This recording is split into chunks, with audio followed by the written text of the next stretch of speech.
Macabre Cast.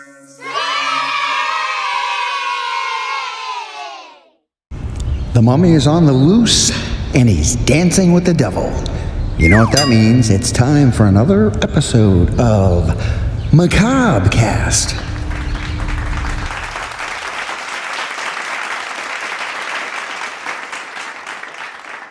Doc Mark and Karis, the little mummy, here to bring you another episode of Macabre Cast, where we'll be dropping R's where they belong and adding them where they don't.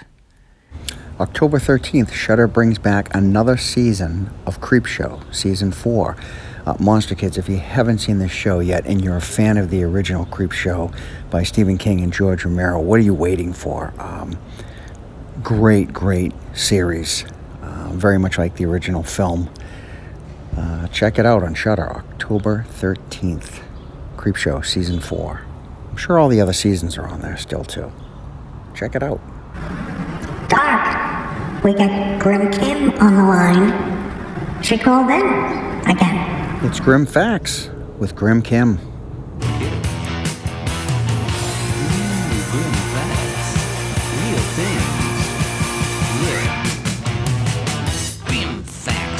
Mark, bravo on episode 20. I know I'm a couple episodes behind.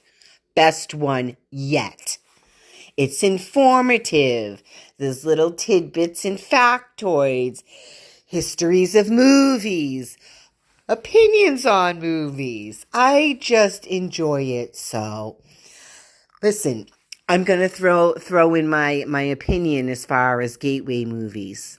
Number 1, Tremors. It's great, like a creature movie, you can't go wrong, like with the kids as far as gateway movies to horror. Tremors, and then, it's hard for me to remember offhand, but you mentioned one. I said, Poltergeist, okay. Actually, it is scary, but me and you, Mark, we saw it when we were like 13. I know that wasn't gateway for you, but for a lot of us it was, so I would add Poltergeist to the list. Oh, my third choice for gateway, Silver Bullet, which is like one of my favorite King adaptations, and I just have a really soft spot in my heart for that movie, and I think it's a great gateway movie. Again, I guess you would say under the creature realm. It's tough, with the kids. It's like, I don't know, the slashers, it's tough, or like, psychological horror. Yeah, let's sit down and watch Goodnight Mommy about these two twin boys gonna burn their mother alive at the, like, no. I don't know, but anyway, I really enjoyed today's episode, and thank you.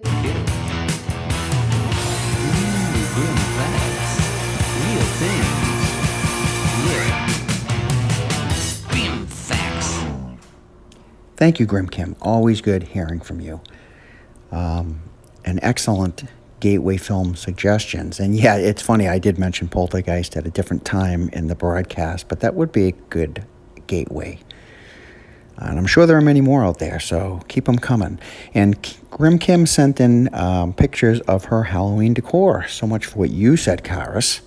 Usually the whole picture thing kind of doesn't happen. Just saying. Really nice setup, Grim. I like it. Nice. And thanks again for sending in your voice message. Always appreciated. Thank you.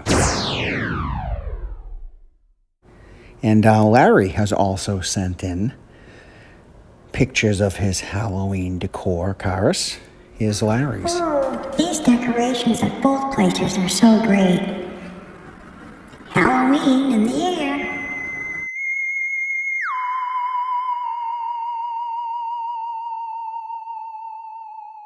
So I want to take a minute to talk about a slasher film from the 1980s, 1981 specifically.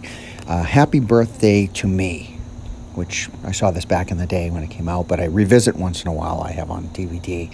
It's a Canadian slasher film. A lot of movies were coming out of Canada at the time, like Terror Train and whatnot. But this starred Melissa Sue Anderson as Virginia. She was from Little House on the Prairie fame, and I'm sure she was trying to break that stereotype that she had. Her doctor, her psychiatrist in the film was Glenn Ford, who I love as an actor. He was the one role 80s kids would remember, in 1979, he was Clark Kent's dad in the Superman film, the Richard Donner Superman film, and now I can never think of anyone else as Clark Kent's father than Glenn Ford. He was perfect for that role.